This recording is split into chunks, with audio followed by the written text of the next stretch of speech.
नमस्कार विद्यार्थी मित्रांनो, स्वागत आहे तुम्हा सर्वांचं महा एक्झाम पॉइंट आपल्या एज्युकेशनल यूट्यूब चॅनलवरती। तर विद्यार्थी मित्रांनो, महावितरण भरती विद्युत सहाय्यक या पदाकरताची आपली परीक्षा 20 मे पासून सुरू होत आहे।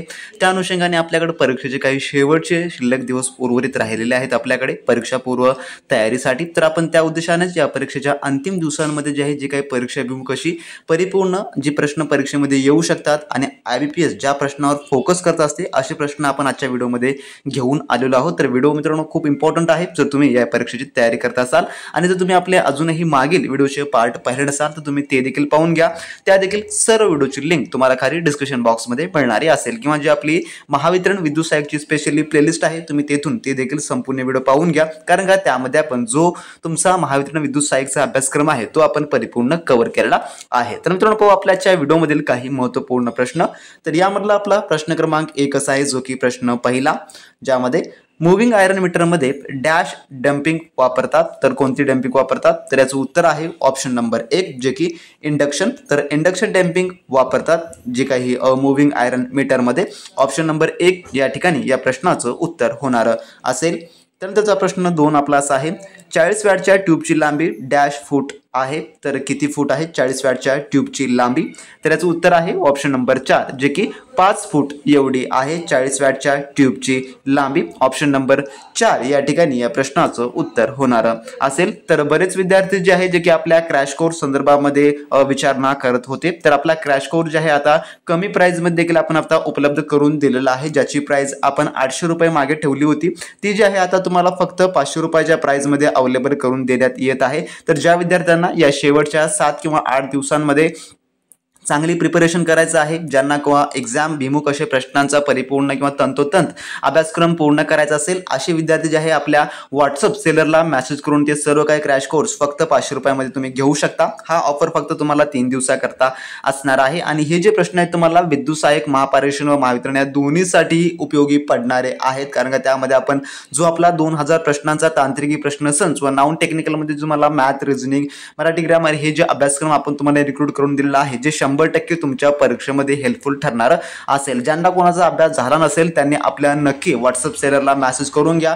डिस्क्रिप्शन बॉक्समध्ये ऑफिशियली व्हॉट्सअप सेलरची लिंक दिली आहे, ते सर्व काही तुम्हाला सॉफ्ट कॉपीच्या माध्यमातून व्हॉट्सअपवरच अवेलेबल करून दिलं जाणार आहे। तर जे विद्यार्थी प्राइस खूप असल्यामुळे नाही घेऊ शकता त्यांच्यासाठी ही संधी उपलब्ध आपण करून दिलेली आहे। तर ज्यांना कोणाला मिळवायचं आहे लगेच व्हॉट्सअप सेलरला मेसेज करून घ्या आणि इतरत्र कुठल्याही मार्केटमधल्या बुक्सच्या नादात न लागता तुम्ही फक्त आपला क्रॅश कोर्स हा व्यवस्थित करा। या 7 दिवसांमध्ये 100% तुमचा हा चांगला निकाल येऊ शकतो। तर ज्यांना मिळवायचा आहे त्यांनी नक्की आपल्या सेलरला मेसेज करून घ्या। डिस्क्रिप्शन बॉक्समध्ये लिंक जी आहे ती दिलेली आहे।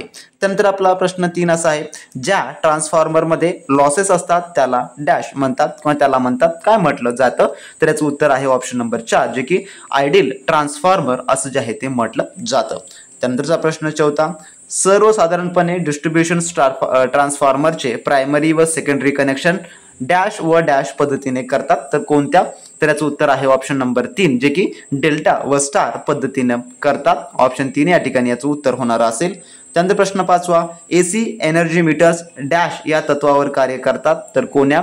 तर याचं उत्तर आहे ऑप्शन नंबर 4 जे की इंडक्शन या तत्वावर कार्य करतात। त्यानंतरचा प्रश्न 6, ऑल द इफिशियन्सी म्हणजे डॅशचे गुणोत्तर होय? तर याचं उत्तर आहे ऑप्शन नंबर 4 जे की 24 तासात दिलेली व घेतलेली पॉवरचे गुणोत्तर होय। त्यानंतरचा प्रश्न आपला 7, मीडियम व लो व्होल्टेज ओव्हरहेड लाईन रस्त्याच्या समांतर जात असतील तर त्याच्या ग्राउंड क्लिअरन्स डॅश असावा तर काय असावा? तर याचं उत्तर आहे 4.48 मीटर जे आहे असावा लागतो। त्यानंतरचा प्रश्न आपला 8, मूव्हिंग कॉइल मीटर मध्ये डॅश डॅम्पिंग वापरतात तर याचं उत्तर जे आहे ते आहे ऑप्शन नंबर 3 जे की एअर डॅम्पिंग वापरतात मूव्हिंग कॉइल मीटर मध्ये। त्यानंतर आपला प्रश्न 9, एनर्जी मीटरवर लोड नसतानाही मीटर फिरते या दोषास डॅश म्हणतात तर याचं उत्तर आहे ऑप्शन नंबर 4 जे की क्रीप असं जे आहे ते म्हणतात। त्यानंतर प्रश्न 10 आपला, मीडियम व low voltage over head line रस्ता ओलांडून जात असतील तर त्याचा ग्राउंड क्लिअरन्स डॅश असावा तर याचं उत्तर आहे ऑप्शन नंबर 3 जे की 5.79 मीटर असावा।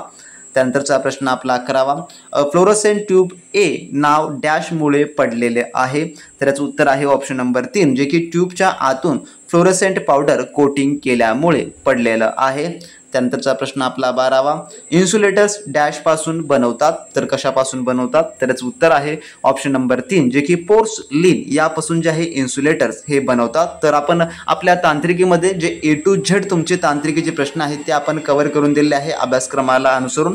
तुम्ही मार्केटमधल्या कोणत्याही बुक्समध्ये किंवा महागड्या कोर्समध्ये तुम्हाला जी की ॲडिशनल माहिती देखील जी की नको ती एक्झाममध्ये येईल अशी दिली जाते, पण आपल्या ई बुक्स व आपल्या टेस्ट सिरीजमध्ये ते आपण सर्व तुम्हाला जे काही एक्झाममध्ये विचारलं जाऊ शकतं असं जे आहे आपण कव्हर करून दिलेलं आहे. त्यामुळेच ज्या विद्यार्थ्यांना घ्यायचं आहे ते घेऊ शकतात. त्यानंतर क्वेश्चन नंबर आपला 13, फ्लोरोसेंट ट्यूबच्या बाजू काळ्या झाल्यास डॅश झाले असे समजावे, तर याचं उत्तर आहे ऑप्शन नंबर 3 जे की ट्यूबचे आयुष्यमान संपत आले. त्यानंतरचा 14वा प्रश्न, जो ट्रान्सफॉर्मर लोडला जास्त त्यास ट्रान्सफॉर्मर म्हणतात, जे की त्यास काय म्हटलं जातं? तर याचं उत्तर आहे ऑप्शन नंबर 2 जे की डिस्ट्रीब्युशन ट्रान्सफॉर्मर असं जे आहे ते म्हणतात. त्यानंतर प्रश्न 15वा, 3 फेज इंडक्शन मोटारचा बेल्ट चालूमध्ये अचानक तुटल्यास डॅश, तर याचं उत्तर आहे ऑप्शन नंबर 2 जे की वेग किंचित वाढेल. त्यानंतरचा आपला 16वा प्रश्न, 3 फेज स्लिपिंग इंडक्शन मोटारचा वेग डॅश बदलता येईल, तर याचं उत्तर आहे ऑप्शन नंबर 4 जे की वरील सर्व. त्यानंतर 17वा प्रश्न, AC 3 फेज सप्लाय पद्धतीत 2 लाईनमध्ये मिळवणाऱ्या दाबास डॅश म्हणतात, तर याचं उत्तर आहे ऑप्शन नंबर 2 जे की लाईन व्होल्टेज म्हणतात. त्यानंतर 18वा प्रश्न, डॅश क्लास इन्सुलेशनच्या मोटारचे स्लिप जास्त असते, तर याचं उत्तर आहे ऑप्शन नंबर जे की 1 D क्लास इन्सुलेशन मोटारचे जे की स्लिप जास्त असते. त्यानंतर 19वा प्रश्न, फ्लोरोसेंटच्या ट्यूबच्या मंडलामध्ये डॅश साठी स्टार्टर वापरतात, तर याचं उत्तर आहे ऑप्शन नंबर 3 जे की मंडलातील प्रवाह मेक अँड ब्रेक करण्यासाठी जे की वापरतात स्टार्टर. त्यानंतर 20वा प्रश्न, AC 3 फेजमध्ये पद्धतीत एका वायडिंगच्या 2 टोकात मिळणाऱ्या दाबास डॅश म्हणतात, तर याचं उत्तर आहे ऑप्शन नंबर 1 जे की फेज व्होल्टेज असं जे आहे ते म्हटलं जातं. त्यानंतर 21वा प्रश्न, 3 फेज सप्लायचा फेज सिक्वेन्स डॅशच्या साहाय्याने तपासतात, तर याचं उत्तर आहे ऑप्शन नंबर 4 जे की फेज सिक्वेशन इंडिकेटरच्या साहाय्याने तपासतात. त्यानंतर 22वा प्रश्न, ओव्हरहेड वायरिंग मधील कंडक्टरचे सर्वात खालचे टोक व जमिनीमधील अंतरास डॅश म्हणतात, तर याचं उत्तर आहे ऑप्शन नंबर 3 जे की ग्राउंड क्लिअरन्स असं म्हणतात. त्यानंतर 23वा प्रश्न, AC मंडलाचा पॉवर फॅक्टर डॅश असतो, तर याचं उत्तर आहे ऑप्शन नंबर 3 जे की फेज अँगल कोसाइन थीटा जे की असतो. त्यानंतर 24वा प्रश्न, ट्रान्सफॉर्मरची कार्यक्षमता डॅश सूत्राने काढतात, तर कोणतं सूत्र आहे? तर याचं उत्तर आहे ऑप्शन नंबर 3 जे की कार्यक्षमता मायनस आउटपुट पॉवर इंटू जे काही इनपुट पॉवर इंटू 100 असं जे आहे. थोडक्यामध्ये कार्यक्षमता output power divide by input power into जे की 100 हे जे सूत्र आहे याचं आहे ऑप्शन नंबर 3 हे ठिकाणी याचं उत्तर होणार असेल. त्यानंतर 25वा प्रश्न आपला, डॅश क्लास इन्सुलेशन असलेल्या इंडक्शन मोटारचा स्टार्टिंग टॉर्क उच्च असतो, तर याचं उत्तर आहे ऑप्शन नंबर 3 जे की C क्लास इन्सुलेशन असलेल्या इंडक्शन मोटारचा स्टार्टिंग हा टार्क असतो, जे की टार्क उच्च असतो. ऑप्शन सी या ठिकाणी या प्रश्नाचं उत्तर होणार असेल. तर असे हे आपल्या आजच्या व्हिडिओमधले टॉप 25 क्वेश्चन होते जे की आपण पाहिलेले आहेत आणि आपले मागील व्हिडिओचे पार्ट देखील तेवढेच महत्त्वाचे आहेत जेवढा की हा पार्ट महत्त्वाचा आहे. तर ज्यांनी कोणी पाहिला नसेल पाहून घ्या आणि ज्यांनी आपला क्रॅश कोर्स घेतला नसेल तर ज्या आणि ऑफरमध्ये आपला जो आपण 500 रुपये ठेवलेला आहे त्यामध्ये तुम्ही हे सर्व क्रॅश कोर्स घेऊ शकता, ज्यात तुम्हाला टेस्ट सिरीज ई बुक आणि नोट्स प्रोव्हाइड केले जाणार असेल, जे की तांत्रिकी आपली मराठी भाषेमधून प्रथमतःच तुम्हाला आपण एकमेव चॅनल असा आहे सुरुवातीपासून आपण अवेलेबल करून देत आहोत. त्यामुळे ज्यांनी कोणी घेतला नसेल त्यांनी नक्की आपल्या सेलरला मेसेज करून मिळवून घ्या. तर भेटूया नेक्स्ट व्हिडिओमध्ये नवीन प्रश्नांसोबत नवीन काही अपडेट सोबत. तोपर्यंत बी प्रॅक्टिस क्रॅक एक्झाम.